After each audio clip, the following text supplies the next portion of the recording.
오늘 말씀이 변화산 예고편입니다. 참 좋은 교회죠. 변화산 예고편까지 이렇게 말씀으로 전하게 되는데, 오늘 요한복음 2장에 있는 예수님께서 행하셨던 기적, 그래서 제가 지난해에 예수님 기적에 대한 이야기를 나누면서 한번 설교했던 적도 있고, 오늘의 초점은 기적 자체에 있는 것이 아니라 우리들이 변화산을 준비하는 데 있습니다. 지난해 제가 호주 멜번에서 이렇게 집회를 인도하게 되었고, 한 7년 만에 우리 교인 한 사람을 만나게 되었습니다. 제가 7년 전 멜번에 그 유학생들을 위한, 젊은이들을 위한 집회에 갔을 때 그 가정을 하루 방문한 적이 있습니다. 호주로 이민을 갔고요. 이제 식당으로 이렇게 이민자로 정착을 하려고 해서 스시맨이 되었어요. 호주에서는 괜찮은 것 같아요. 요리를 배웠고요.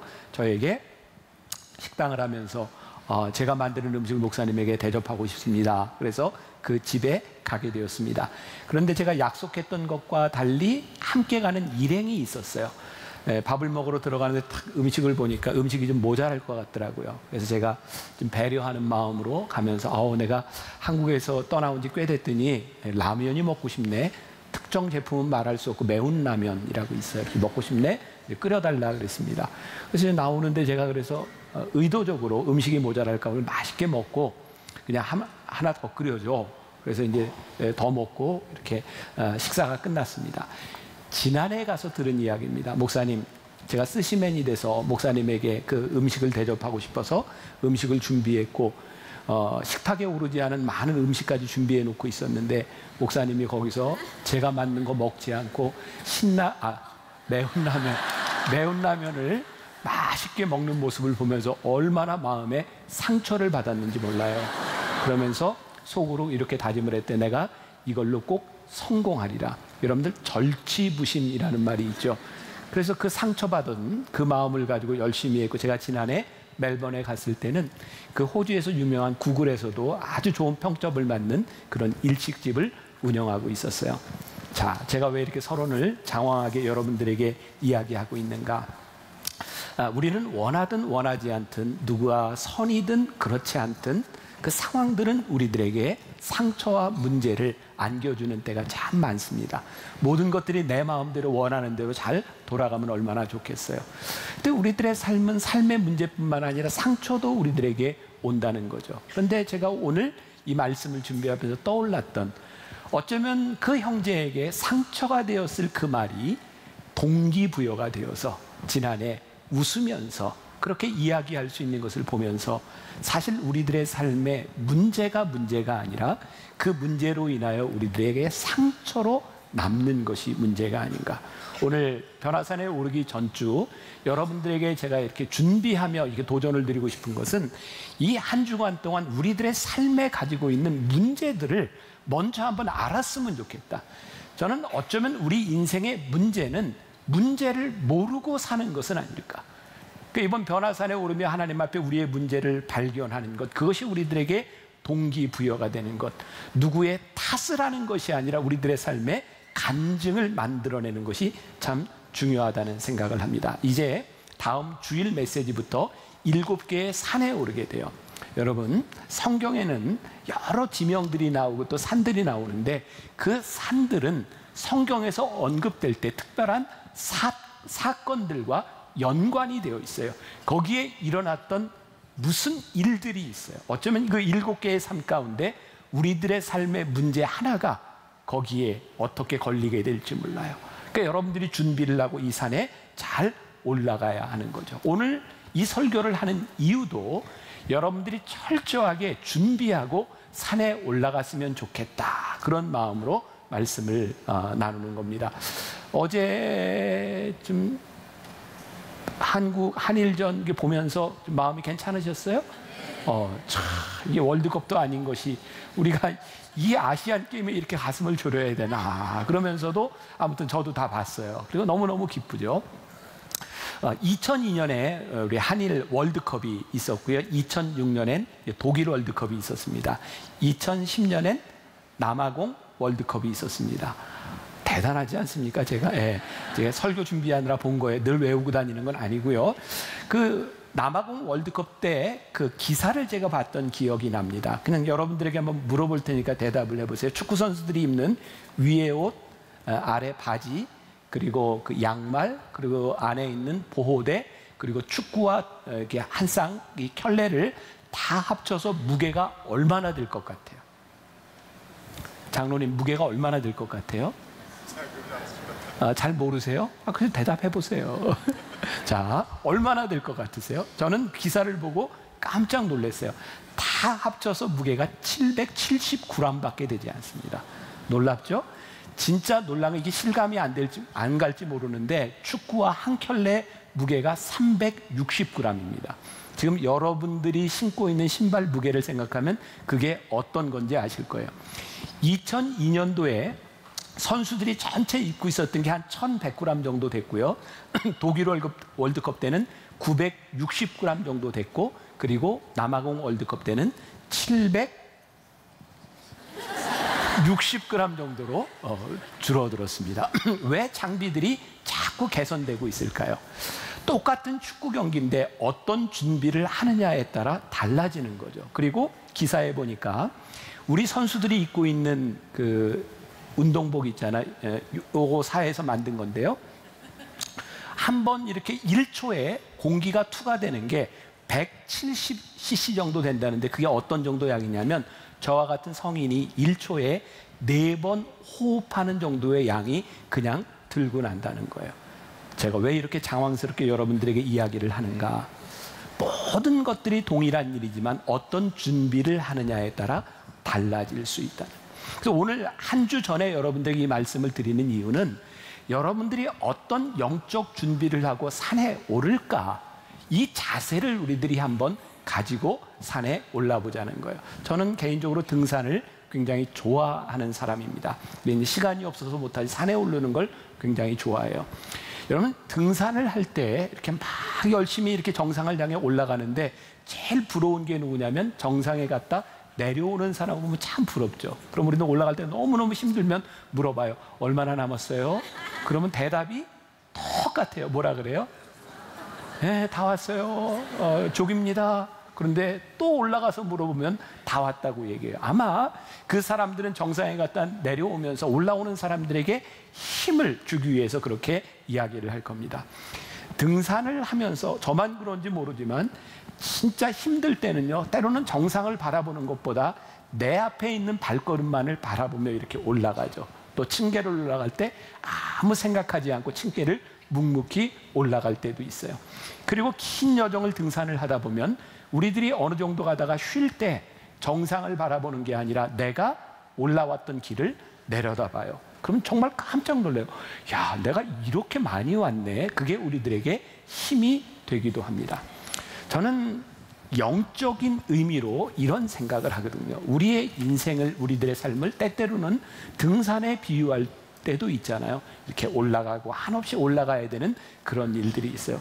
그래서 때때로는 너무 힘들어서 그냥 앞만 보고 가야만 되는 때도 있고, 우리들이 정말 힘들 때 어느 순간 우리들이 걸어왔던 인생을 돌아보면서 야, 내가 저 길을 걸어왔구나 그러면서 우리들에게 힘을 주는 때도 있죠.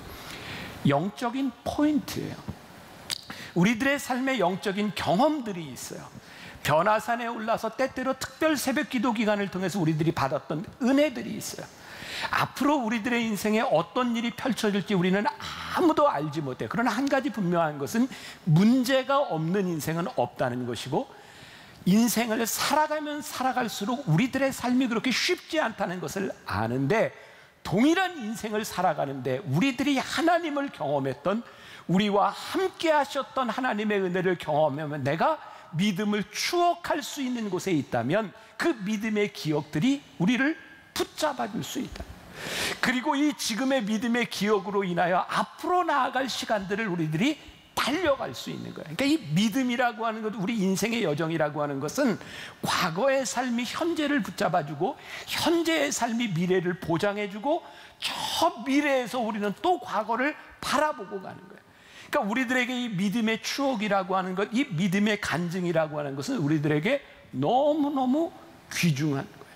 그래서 이번 변화산에 우리들이 이런 믿음의 기억들을 만들어 보면 얼마나 감사할까. 여러분들은 이 변화산 새벽 기도회를 하면서 물론 참석하지 못해본 분들도 있겠지만 여러분들은 어떤 기대를 하고 살아가고 어떻게 기도하는가.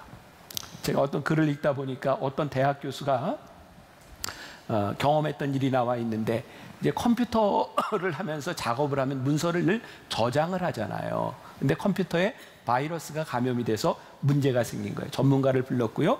그 사람이 컴퓨터를 고치면서 보니까 이분이 저장한 그 문서들이 다 이런 식으로 써 있는 거예요.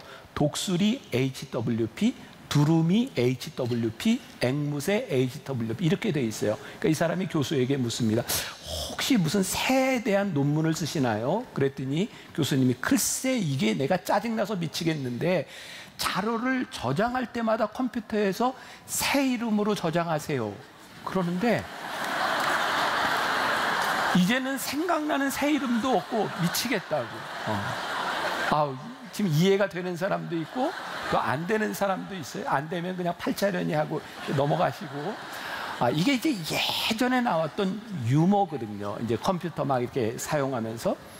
여러분, 우리들이 사는 세상이 굉장히 빠르게 이렇게 변해가고 있습니다. 조금만 놓치면 흐름들을 놓치죠. 그래서 지금 이제 연세가 든 분들은 지금 이게 스마트폰, AI, 뭐 인공지능 이런 것들을 따라가는 게 결코 쉽지 않은 거예요. 근데 여러분들 보세요. 이렇게 빨리 변화되는 이 삶 가운데 우리들의 문제도 늘 변하고 있는 거예요.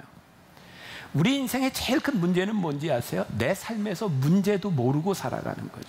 그러니까 저 개인적으로 굉장히 애쓰는 것 중에 하나 있어요.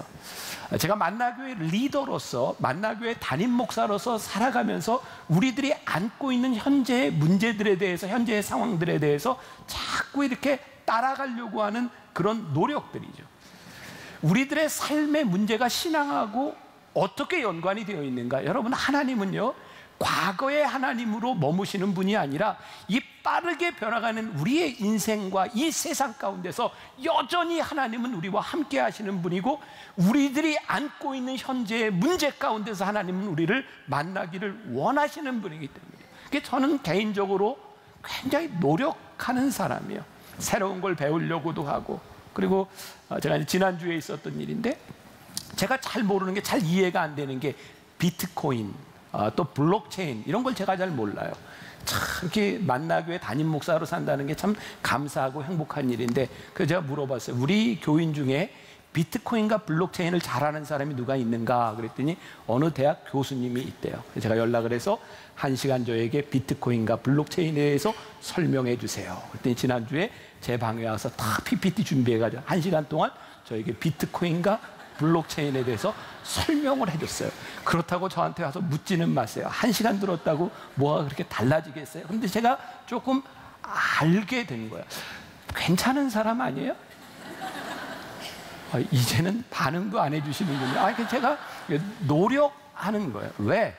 우리들이 살고 있는 삶이 참 빨리 변해가기 때문이에요.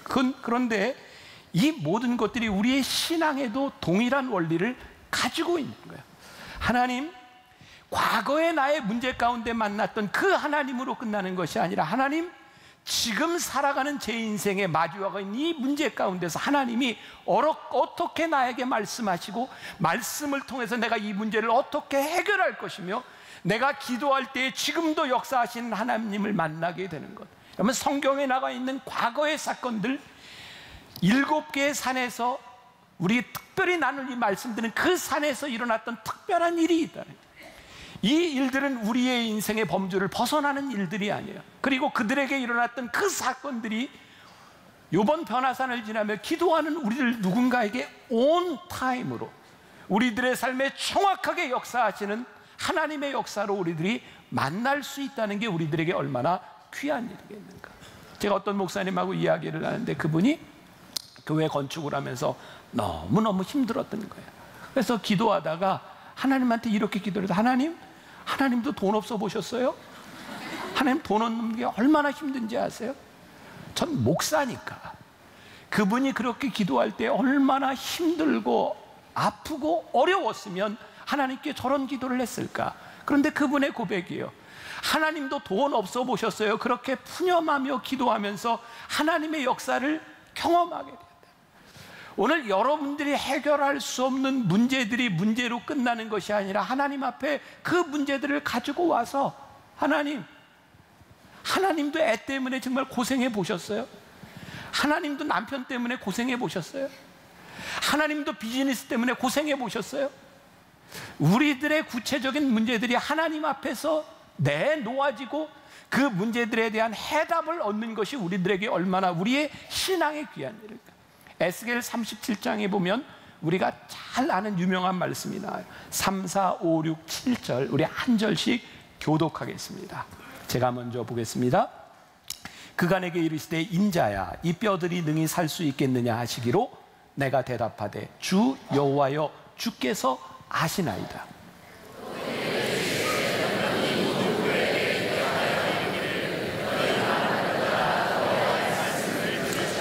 주 여호와께서 이 뼈들에게 이같이 말씀하시기를 내가 생기를 너희에게 들어가게 하리니 너희가 살아나리라.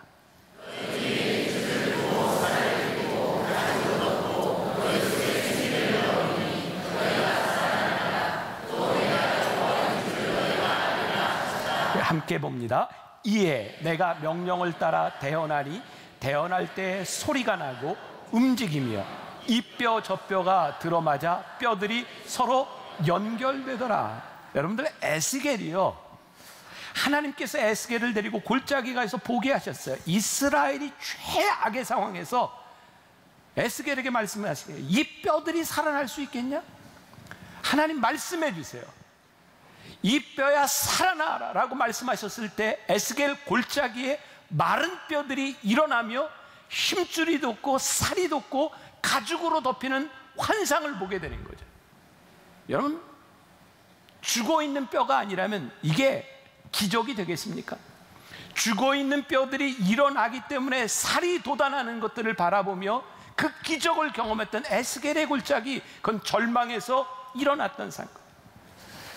우리들은 우리들의 삶의 문제 가운데서 늘 기적을 경험하게 되는 거죠.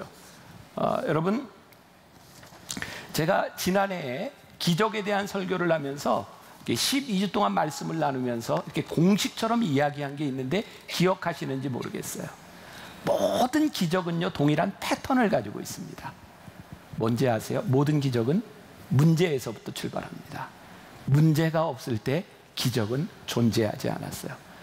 너무나 당연한 건데 너무나 놀랍지 않아요? 문제가 없으면 기적이 없습니다. 그런데 그 기적이 일어나는 것은 문제 가운데서 하나님을 만난 사람, 하나님을 전적으로 신뢰한 사람, 그리고 믿으며 순종한 가운데서 기적의 역사들이, 부흥의 역사들이 일어나고 있는 거예요. 자, 이제 본문으로 돌아가요. 오늘 가나의 혼인잔치에서 일어났던 이 물로 포도주를 바꾸시는 이 기적의 사건은 어디에서부터 출발할까요? 그냥 잔치를 벌이고 있는 사람들이 모르고 지나갈 수도 있는데 어느 순간 보니까 포도주가 떨어진 거예요. 잔치를 더 이상 할 수 없는 거예요. 자, 우리들의 삶으로 이렇게 적용해 본다면 이게 무슨 의미일까요? 우리의 인생이 잔치를 살아요. 태어나서부터 끝날 때 모든 것들이 이제 마감을 하게 되겠죠. 중요한 것은 이 잔치에 필요한 포도주가 떨어진 것을 알지 못한다는 거예요. 한 주간 동안 여러분들에게 이 숙제를 드리는 것은 우리들이 변화산에 안고 올라가야 될 우리의 인생의 문제는 무엇인가? 내가 무엇을 가지고 하나님 앞에 올라가야 되겠는가? 내 인생의 가장 심각한 것은 어떤 것인가를 우리들이 발견하고 안고 그 산으로 올라가야 돼요. 문제가 있는 것이 문제가 아니에요. 문제를 모르는 것이 문제지. 오늘 이 가나의 혼인잔치에서 일어났던 이 기적을 보세요. 포도주가 떨어졌어요. 만일 포도주가 떨어졌는데 누군가 옆에서 이런 가능성과 얘기를 이해하겠다고 해서 저기 돈 가지고 저 옆에 가서 포도주를 사오면 돼요. 누구 집에 가서 빌리면 돼요. 라는 가능성이 있었다면 이들이 예수님을 바라볼 이유가 있었을까? 왜요? 요한복음 2장은 아직 예수님이 공생애를 시작하기 전이고 예수님은 기적을 행하신 적도 없는 분이었어요.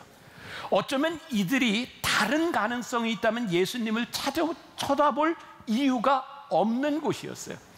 이들이 가나의 혼인잔치에서 예수님을 바라보며 예수님 무슨 말씀인지 하시면 우리가 듣겠습니다 라고 예수님이 그들에게 보일 수 있었던 것은 그들이 의지할 곳이 없었던 거예요. 저는 오늘 그런 생각을 하는 거예요.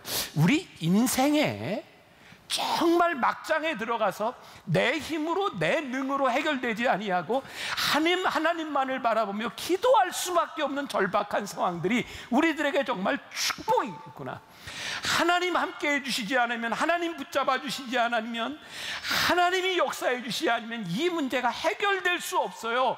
그리고 우리들이 무릎을 꿇을 때에 우리들의 신앙에, 우리들의 가슴에 가장 선명하게 하나님이 보이고 하나님의 역사가 경험될 수 있다는 것이 우리들의 인생에 정말 큰 축복이구나. 그래서 이해가 되는 거예요. 왜 성경에서 고난이 우리들에게 축복이라고 이야기를 했는지.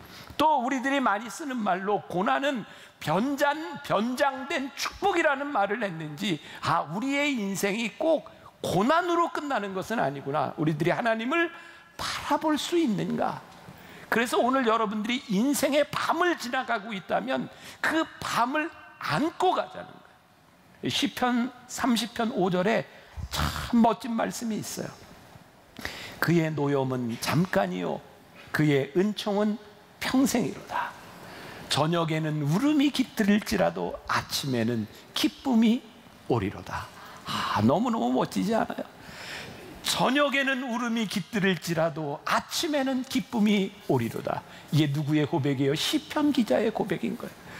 그의 인생의 가장 낮고 힘들고 어려운 곳에서, 그의 인생의 저녁에서 하나님을 만나며 아침에 기쁨을 경험했던 사람의 고백이에요.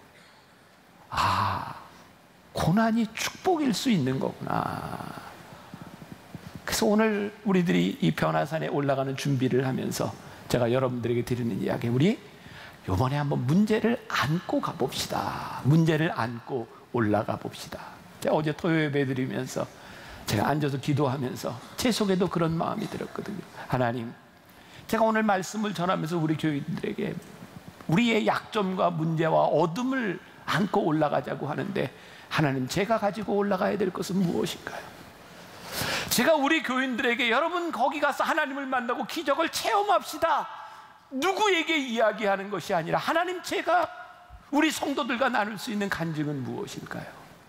이번 변화산이 저와 여러분들에게 그런 변화산이 된다는 것. 오늘 본문 말씀 가운데 10절에 사람마다 먼저 좋은 포도주를 내고 취한 후에 낮은 것을 내거늘 그대는 지금까지 좋은 포도주를 두었도다 하니라. 이 상황, 오늘은 이 본문을 가지고 이렇게 풀어가는 것이 아니니까 연회장이 하는 이야기예요. 포도주가 떨어져서 예수님께서 물로 포도주를 냈더니 연회장이 하는 이야기가 뭐예요? 보통 사람들은 이게 좋은 것 내고 나중에 취하면 이렇게 나쁜 거 내는 게 보통인데 너희는 어떻게 이렇게 좋은 것을 가지고 있니? 맛볼 수 없는 것을 맛보게 된 거예요. 여러분, 우리 신앙의 다이내믹이 뭘까요? 우리 신앙의 역동성이 뭘까요? 우리 인생에서 경험해보지 못했던 걸 우리들이 하나님을 만나면서 우리들의 삶에 경험하는 것, 그것 때문에 우리들의 신앙의 다이나믹이 생기는 거죠. 우리들에게 소망이 생기는 거죠. 제가 이런 표현 쓸 수 있을 것 같아요. 지가 만든 포도주 떨어져 봐야 우리 주님 만드시는 포도주 경험하는 거예요. 말을 바꾸면 이렇게 되지 않겠어요? 여러분들 인생에 여러분들이 계획해 놓은 것, 계획한 것, 생각한 것, 그것 좀 깨져보고 안 돼 봐야 우리의 인생을 향한 하나님의 계획이 보여지는 거예요. 이렇게 말하면 또 어떨까요? 여러분들 자식, 여러분들 맘대로 안 되는 거 경험해 봐야 내 자식이 하나님의 것인지를 아는 거예요. 여러분들이 아무리 애를 쓰고 사업을 해도 그것이 깨어지는 아픔도 한번 경험해 봐야 하나님께 맡기는 것이 무엇인지를 우리들이 고백할 수 있는 거예요. 그러니까 문제가 아니라 그 문제를 안고 우리들이 하나님 앞에 나아갈 수 있는가. 자, 누가복음 19장에 보면 우리가 어렸을 때부터 많이 들어온 삭개오라고 하는 사람의 이야기가 나옵니다. 삭개오, 키가 작은 난쟁이라고 되어 있죠. 그는 여리고의 세리장이었어요. 이 삭개오는 아무튼 인생의 문제를 갖고 있는 사람이었어요. 그런데 어느 날 그에게 소식이 들리는 거죠. 예수님이 여리고를 지나가신다는 거예요. 많은 무리들이 예수님을 쫓고 있었어요. 자, 보세요. 삭개오가 보통 사람들과 똑같은 조건이었다면 삭개오는 그 군중들 속에 속해서 예수님을 만나러 갔을 거예요. 그는 one of them, 많은 사람 중에 하나에 불과했을 거예요. 그런데 그가 주님을 만나고 싶은데 그는 보통 사람 같지 않은 거예요. 보통 사람보다 못한 거예요. 어떻게? 키가 작아서 예수님을 볼 수 없는 거예요. 그러니까 삭개오가 예수님을 볼 수 없으니까 어떤 생각을 해요? 내가 뽕나무 위로 올라가야 되겠다. 그가 군중 틈에 있을 때는 그냥 한 사람에 불과했을 텐데 그가 예수님을 볼 수 없으니 그는 키가 작으니 뽕나무에 올라가야 되겠다고 하는 순간 뽕나무에서 예수님을 만난 거죠. 우리 옛날에 많이 불렀던 그 찬양, 제가 2부 때도 헤맸더니 2부 끝나고 나는데 어떤 분이 이렇게 쪽지를 적어줬어요. 목사님, 가사가 이렇습니다. 보고 싶어 예수님 얼굴, 그렇지만 키가 작아 보이지 않아. 삭개오는 엉금엉금 올라갔어요. 뽕나무 꼭대기로 올라갔어요. 옛날에 우리 불렀던 찬양. 참 교인들 착해요. 2부, 제가 2부 때 못했더니 막 적어두셨는데 삭개오가 뽕나무 위로 올라갔어요. 왜? 키가 작아 예수님 볼 수 없으니까. 근데 그곳에서 주님과 눈빛이 마주쳐요. 참 놀랍지 않아요? 제가 어제 토요 예배 드리면서 그런 얘기했어요. 여기 앞에 있는 우리 교인한테, 내가 누구한테 이야기할까? 우리 권사님 한번 일어나 보세요. 일어나 보세요. 네, 일어났습니다. 기적이 일어났죠? 네, 앉으세요. 기적이에요? 아니에요. 일어날 수 있는 사람에게 일어나라고 하는 건 기적이 아니에요. 일어날 수 없는 사람에게 일어나라고 할 때 일어나는 게 기적이에요. 삭개오가요, 예수님을 만날 수 없는 상황 가운데서 만날 수 있게 되는 게 기적이에요. 에스겔 골짜기에 마른 뼈들이었기 때문에 그 뼈들이 일어나는 게 기적인 거예요. 여러분들의 삶에 무엇이 기적일까요? 내가 할 수 있는 일을 가지고 하나님 앞에 이야기하는 것이 기적이 아니라 내가 할 수 있는 또 하나의 계획을 가지고 하나님 이런 계획이 있습니다라고 이야기하는 것이 신앙의 기적이 아니라 내가 할 수 없는 인생의 문제를 가지고 하나님 앞에 나아가는 게 기적이다. 하인들이 예수님의 말씀을 듣고 물 항아리에 물을 채우는데 아귀까지 채웠다. 자, 저는 또 이런 생각을 해요. 믿음이라고 하는 것이 진짜 맹목적일까? 전 그렇게 생각하지 않거든요. 마리아가요, 포도주가 떨어졌다는 이야기를 듣고 그의 육신의 아들이었던 예수님에게 이 문제를 가져갔다는 이유는 맹목적이지 않습니다. 아직 예수님의 공생애가 시작되지 않았지만 마리아는 예수님이 누구인지 알고 있었어요. 그는 예수님이 태어날 때부터 수태고지를 받았고 예수님이 누구인지 알고 있었기 때문에 예수님에게 말씀했던 거예요. 마리아가 하인들에게 이야기합니다. 예수님이 너희에게 무엇을 시키든지 그대로 해라. 저는 이 성경에 이 모든 상황이 다 나와 있지 않지만 지금 아마 마리아와 이 예수님 가정과 이 혼인집이 아마 인적 관계였을 것이라고 생각을 하는데 적어도 그 하인들이 마리아를 알고 있지 않았을까요? 마리아가 이야기하는 걸 듣고 따를 수 있었기 때문에 예수님이 이야기할 때 그들이 따를 수 있지 않았을까요? 그들에게는 어쩌면 관계가 있었을 것 같아요. 맹목적인 것이 아니라 믿을 수 있는 거예요. 마태복음 14장에 보면 기적의 사건이 하나 나오고 있습니다. 제자들이 갈릴리 호숫가를 이렇게 배를 타고 갈 때 풍랑이 일었어요. 그럼 나중에 이제 성지순례를 갈 기회가 있으면 내년 3월에 제가 아마 우리 교인들과 또 갈 수 있는 기회가 있을까? 내년 3월에 성지순례를 한번 갑니다. 선착순으로 이제 곧 모집을 하게 될 텐데 제가 토요 예배와 10시 예배 때는 얘기를 안 했습니다. 그러니까 12시 예배에 온 부분들만 기억하시고 얘기하지 말고 기회가 되면 이제 신청하세요. 몇 주 후에 할 거예요. 갈릴리에 가보면요, 정말 산들이 주변에 있고 바다가 있기 때문에 호수에 풍랑이 인다는 게 실감이 갑니다. 이렇게 바람이 깔때기처럼 들어와서 풍랑이 일면 어쩔 수가 없어요. 제자들에게 풍랑이 일어났거든요. 그때 예수님이 안 계셨어요. 풍랑이 일어서 어쩔 줄을 몰랐는데 저기서부터 누가 걸어오죠. 제자들이 뭐라 그래요? 유령인가 보다. 이렇게 예수님이었거든요. 근데 늘 이렇게 잘난 척하기 좋아하는 베드로가 예수님을 향해 이렇게 말을 합니다. 만일 주시어든 나로 명하여 걷게 하십시오. 우리는 이 말을 들으면서 평소에 어떤 생각을 하고 있었냐면 이게 베드로가 예수님을 의심하나 보다. 만일 주시어든.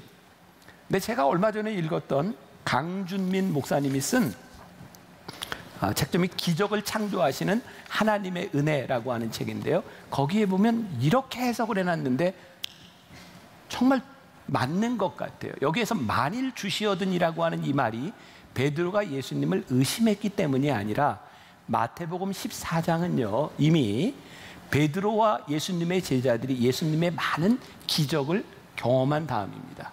죽은 자를 살리시고 오병이어의 기적을 일으키시고 안진뱅이를 일으키시고 눈먼 자를 보게 하셨던 많은 기적이 있었어요.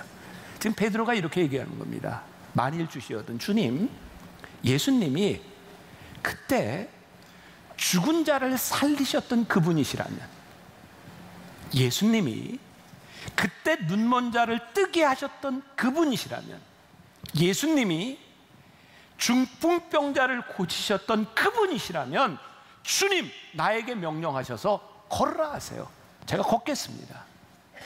지금 베드로에게 있어서 이 예수님을 바라보는 이 말과 이 믿음은 맹목적인 것이 아니라 그가 보고 듣고 경험했던 그분이 주님이시라면 주님 나로 하여금 걷게 하세요. 제가 걷겠습니다.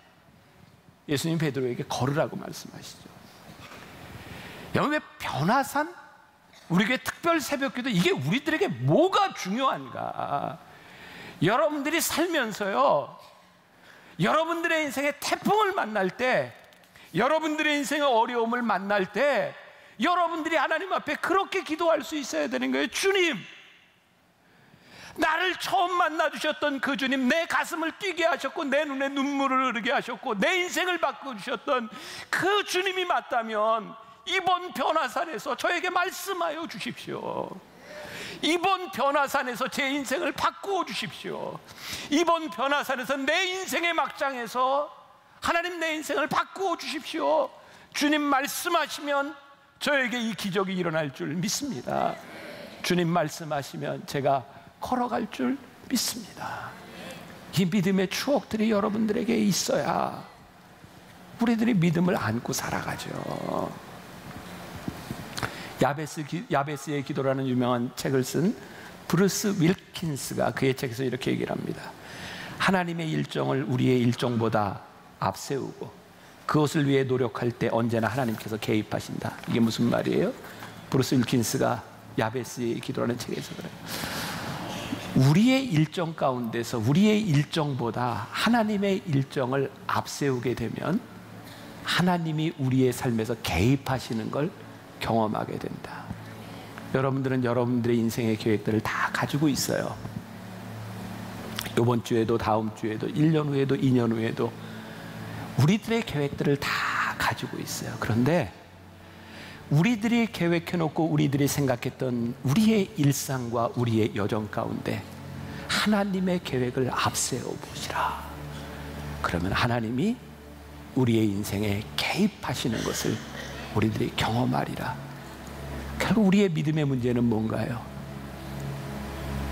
어떤 순간에도 하나님을 우리의 계획보다 앞세우지 않잖아요. 우리는 우리의 해답을 가지고 그냥 그것 가지고 몸부림치고 있잖아요. 자, 이번에는 우리의 문제만을 가지고 한번 변화산에 올라가 봅시다.